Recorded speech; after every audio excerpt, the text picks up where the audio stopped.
نحمده ونصلي ونسلم على رسوله الكريم اما بعد اعوذ بالله من الشيطان الرجيم بسم الله الرحمن الرحيم وما يعقلها الا العالمون صدق اللہ العظیم۔ محترم ڈاکٹر عمیر محمود صدیقی صاحب حفظہ اللہ، مفتی محمد اکرام حسین صاحب، ڈاکٹر پروفیسر مہربان باروی صاحب، ڈاکٹر محبوب الحسن بخاری صاحب، مفتی منور صاحب اور دیگر احباب، قابل قدر علماء کرام، اساتذہ کرام، مہمانان گرامی اور عزیز طلبہ، اسٹوڈنٹس، السلام علیکم ورحمۃ اللہ وبرکاتہ۔ میں ایک طالب علم کی حیثیت سے آپ کے سامنے کچھ اس حوالے سے جو ٹاپک دیا گیا ہے کچھ عرض کروں گا۔ یہ ایک چونکہ یہ کورس ہو رہا ہے یہاں پہ، تو اگر کوئی باتوں کا آپ کو اس تاریخ کے حوالے سے اگر کچھ فردر ریڈنگ آپ چاہتے ہوں تو یہ کتاب کلیئر کرے گی، ہیلپ کرے گی آپ کے کانسیپٹ کو کہ تاریخ اصول فقہ کس طرح ارتقاء ہوا ہے اس کا۔ تو یہ کتاب خریدنے کی ضرورت نہیں ہے، یہ آن لائن موجود ہے، آپ اس کو ڈاؤن لوڈ کر سکتے ہیں۔ دوسرا، اگر بر صغیر کے حوالے سے آپ نے پڑھنا ہو کہ یہاں کیسے ایک کرونالوجیکل آرڈر میں، یعنی تاریخ وفات کی زمنی اعتبار سے کہ کیسے یہاں کام ہوا ہے اور کون سی کتابیں، کون سا لٹریچر پروڈیوس ہوا ہے، کون کون لوگ اس میں انوالو تھے، تو یہ کتاب آپ کو، چھوٹی سی کتاب ہے، ہیلپ کرے گی۔ اور یہ کتاب بھی خریدنے کی ضرورت نہیں ہے، یہ آپ کو میں لنک شیئر کر دوں گا ڈاکٹر صاحب کے ساتھ، تو سب PDF میں اس کو وہاں سے کاپی کر سکتے ہیں۔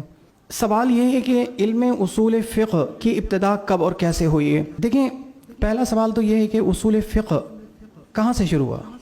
پہلا اصولی اور پہلا فقیہ کا نام کیا ہے؟ تو اس کا یہ جواب ہے کہ اصول فقہ کہ جو سب سے پہلے تاریخ اسلام کے فقیہ اور اصولی ہیں وہ سرور دو عالم صلی اللہ تعالیٰ علیہ وسلم ہیں، اور آپ کے مکتب کے فیض یافتہ صحابہ کرام ان اصولوں کے اولین محافظ ہیں۔ کیسے؟ ابھی ہم اس پہ بات کریں گے۔ رسول اکرم صلی اللہ تعالیٰ علیہ وسلم کے جو اجتہادات تھے اور فیصلے تھے، ان میں اصول کار فرما ہوتے تھے، ان میں ایک میکینزم کام کرتا تھا، ان میں ایک خاص طریقہ تھا جو ایک کے بعد ایک، یہ نہیں تھا کہ ایک فیصلہ کہیں اور دائرہ ہے، دوسرے میں کچھ اور، بلکہ سب بہت ہی ویل کنیکٹڈ ہوتے تھے۔ یہی علم بعد میں غور و فکر کے بعد اس سے اصول نکالے گئے، ان فیصلوں سے، ان اجتہادات سے، اور اس کا نام اصول فقہ رکھا گیا۔ مثال کے طور پہ پہلی ایک مثال کہ قرآن کریم کے مطلق کو مقید کیا۔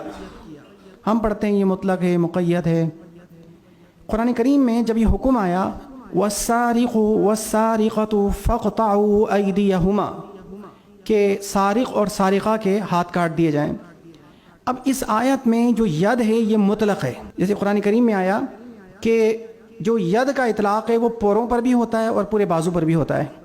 جیسے قرآن کریم میں آیا کہ وَقَطَّعْنَ أَيْدِيَهُنَّ، حضرت یوسف علیہ السلام کے حسن کو دیکھ کر انہوں نے اپنے ہاتھ کاٹ لیے، ید کاٹ لیے۔ اس کا یہ مطلب نہیں کہ ہاتھ کاٹ کے الگ کر دیے، اس کا مطلب ہے پورے کاٹ لیے۔ اور قرآن کریم میں ہی آتا ہے وَأَيْدِيَكُمْ إِلَى الْمَرَافِقِ، اپنے کوہنیوں تک دھو ہاتھ کو، ہاتھ کوہنیوں تک بھی ہاتھ ہے اور پورے بھی ہاتھ ہیں۔ جب یہ آیت نازل ہوئی اور سیاف کو کہا گیا ہوگا کہ ہاتھ کاٹو چور کے، تو اس نے سوال کیا ہوگا، پوچھا ہوگا کہ یا رسول اللہ کہ عربی زبان میں تو ید جو ہے یہ تو یہ بھی ہوتا ہے، پورے کاٹنا بھی ہوتا ہے اور پورا ہاتھ کاٹنا بھی ہوتا ہے، تو میں کہاں سے کاٹوں؟ تو آپ نے فرمایا کہ اس میں حدیث آتا ہے کہ اِنَّهُ كَانَ يَقْطَعُ السَّارِقُ مِنَ الْمَفْصِلِ، یہ جو کٹے کیا ہوتا ہے، یہ جو ہم اسے کیا کہتے ہیں، گٹے جو یہاں سے کاٹنے کے بارے میں فرمایا آپ نے۔ تو اس کا مطلب ہے ایک مطلق کو مقید کر دیا۔ اور اسی طرح کہتے ہیں پھر یہی بات چلتی رہی آگے کتاب ان النبی و ابا بکر و عمر و عثمان کانوا یقطعون السارق من المفصل۔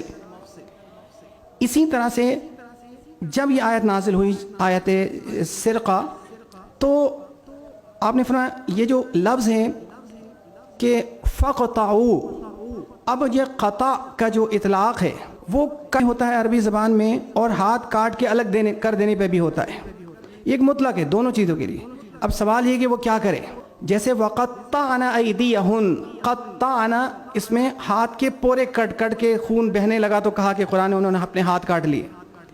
اور اسی طرح سے ہاتھ کاٹ کے الگ کر دینے کو بھی اس میں کہا جاتا ہے قطع کر دینا۔ تو آپ نے ہاتھ کو کاٹ کے جدا کر دینے کا جو حکم دیا اس سے پتہ چل گیا کہ اس کا کیا مطلب ہے. بس یہی بعد میں ان کو دیکھ کر غور و فکر کر کے انہی کا نام اصول فقہ رکھا گیا کہ ایک مطلق کو مقید کر دیا گیا کہ اس کا کیا, بہت سارے معنی میں سے کوئی ایک معنی متعین کر دیا گیا. عربی زبان کے بہت سارے معنی میں سے ایک معنی کسی خاص موقع پر اس کو متعین کر دیا گیا.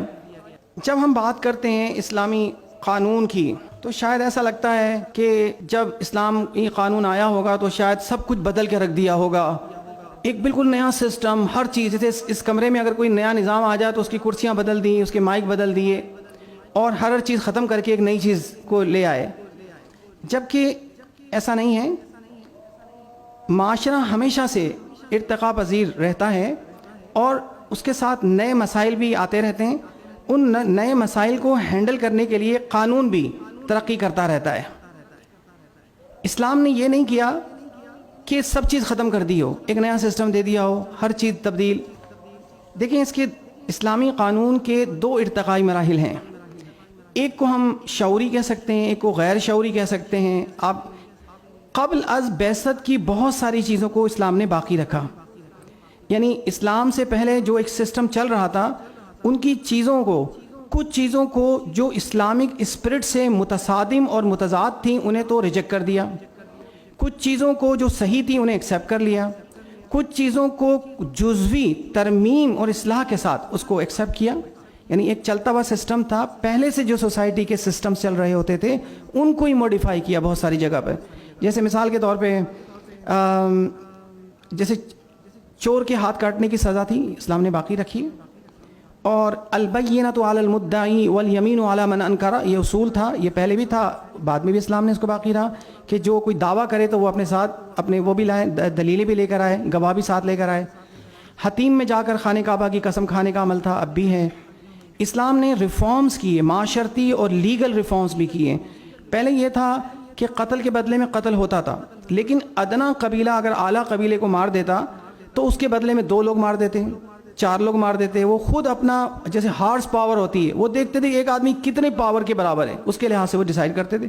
اسلام نے کہا نہیں, ان النفس بالنفس ہوگا, لیکن ایک جان کے بدلے میں ایک جان ہوگی, اور جس نے ولا تزر وازرۃ وزر اخرى, ایک کا بوجھ دوسرے پہ نہیں ڈالا جائے گا کہ تمہارے اس کے بدلے میں دوسرے کو مار دیں یا 2 مار دیں 3 مار دیں. تو یہ چیزیں وہ ہیں جو قرآن کریم نے. اسی طرح وراثت تھی, تصور تھا, لیکن قرآن نے اس کو اصلاح کی اس کی کہ جو قاتل ہے اس کو ورثے میں سے کچھ نہیں ملے گا. پہلے آپ پوری جائیداد کسی کے نام دے سکتے تھے, اسلام نے اس کو ریسٹرکٹ کیا 1/3 کے ساتھ کہ اتنی تو آپ دے سکتے ہیں باقی نہیں. وراثت کا قانون تھا پہلے بھی, لوگ کہہ کے جاتے تھے, لیکن اسی طرح لڑکیوں کو محروم کر دیتے تھے.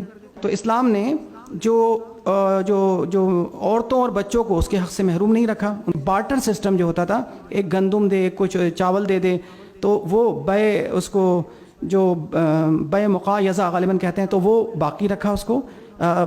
جو منی ایکسچینج ہوتی یہ بھی ہوتا تھا, بے صرف, وہ بھی موجود باقی رکھی اسلام نے.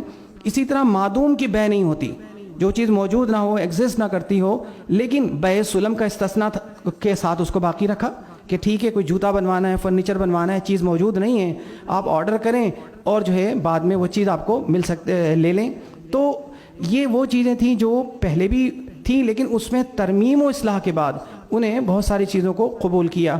باقاعدہ طور پہ تو جب اسلامی مدینہ المنورہ کو پہلی اسلامی ریاست بننے کا شرف حاصل ہوا تو پھر اس وقت جو ہے باقاعدہ طور پہ اسلام کی جو چیزیں تھیں وہاں پہ آئیں, اور ان کو وہاں پر نئی نئی جو چیزیں تھیں جہاں ترمیم کے علاوہ ضرورت پڑتی تھی ان کے بارے میں پھر قانون سازی کی گئی. لیکن شرائع من قبلنا وہاں سے بھی کئی چیزیں ہمیں ملی ہیں جن کو قرآن نے, جن کو اسلام نے اپروو کیا.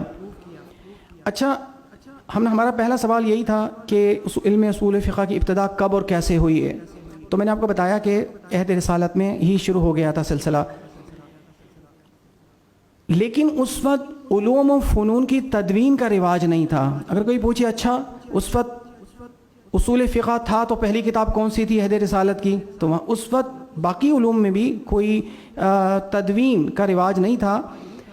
لیکن جو اصول و قواعد اور اصول و ضوابط اور احکام میں پوشیدہ علتوں اور حکمتوں کا علم سینہ بہ سینہ منتقل ہوتا رہا، اور پھر بہت سے ائمہ کرام نے اس فن کی حفاظت اور تدوین کے لیے اپنی زندگیاں وقف کی جب یہ لکھنے کا اور کتابیں چھاپنے کا رواج ہوا۔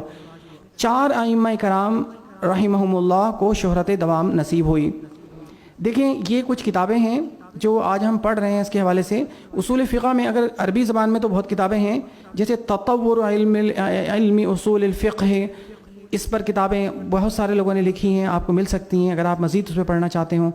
اچھا، اصول فقہ میں ایک تو اس کی نشو و ارتقاء کے حوالے سے کتابیں ہیں، دوسرا جیسے طبقات المفسرین، طبقات المحدثین پر کتابیں، اسی طرح طبقات الاصولیین کے نام سے بھی کتابیں، اس طرح سے بھی کتابیں ہیں۔ اب جیسے آپ پڑھتے ہیں معجم المؤلفین، معجم الادباء، اسی طرح معجم الاصولیین بھی ہے۔ یہ دکتور مظہر بقا کی کئی والیوم میں کتاب ہے، یہ ہمارے پاکستانی تھے، انتقال ہو گیا۔ اور یہ الفتح المبین المراغی کی کتاب ہے، یہ بنیادی کتابوں میں سے مانی جاتی ہے۔ تو اس طرح کی کتابیں آپ کو ہمارے مسلمان اسکالرز کی عربی زبان میں کافی ساری مل سکتی ہیں اس کانسیپٹ کو کلیئر کرنے کے لیے۔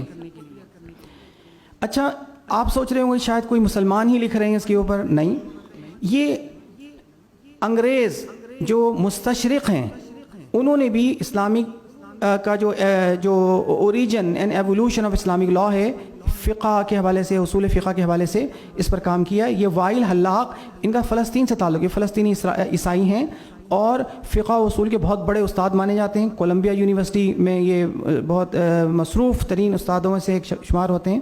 اور ان کی یہ 3 کتابیں یہ زندہ ہیں، مستشرق، اور ابھی امریکہ میں ہیں اور عرب عیسائی ہیں۔ ان کی کتابیں جب یہ لکھتے ہیں تو ظاہر ہے یہ ان کا اپنا اینگل ہوتا ہے، اس پہ بڑے اعتراضات ہوتے ہیں۔ پاکستان کے کئی لوگ، ان کے ایک اسٹوڈنٹ ہیں فیصل آباد یونیورسٹی کے عبد الباسط عطاری، جن کا پی ایچ ڈی ان کے وائل حلاق کے جو کانسیپٹ ہیں، جہاں انہوں نے اسلام کے بارے میں غلط باتیں کہی ہیں اس کو ٹھیک کرنے پہ، ان کے آرٹیکل بھی سارے اس پر ہیں۔ تو ایسے کئی لوگ ہیں جو یہ لکھتے بھی ہیں اور وہ کرٹیسزم بھی کرتے ہیں اور پھر کے جوابات بھی لوگ دیتے ہیں۔ اچھا، صرف ویسٹ میں صرف مرد حضرات ہی اصول فقہ پہ کام نہیں کر رہے، اس کے اوریجن پر، اس کے ارتقاء پر خواتین بھی پیش ہیں۔ یعنی یہ جارج ٹاؤن یونیورسٹی، میں نے وہاں سے پڑھا ہے، یہ وہاں کی ایک ٹیچر ہیں، اور ان کی کس پر کتاب ہے؟ پہلے جی آپ دیکھیں المصلحہ فی الفقہ الاسلام المعاصر، اور اس کے بعد دوسری جو کتاب ہے ان کی مصلحہ، جو مصالح اور مصلح مرسلہ جو ہے، المصلحۃ المرسلہ جو ہمارے یہاں اصول فقہ کے مختلف فی جو ادلہ میں سے ایک ہے، جیسے مذہب صحابی ہے اور الاستحسان ہے، الاستصحاب ہے، اسی طرح سے المصلحہ، یہ خاتون بڑی ایکسپرٹ ہیں اس میں، یہ المصلحہ پہ کام کرتی ہیں، ان کا پی ایچ ڈی کا تھیسس بھی اس پہ تھا۔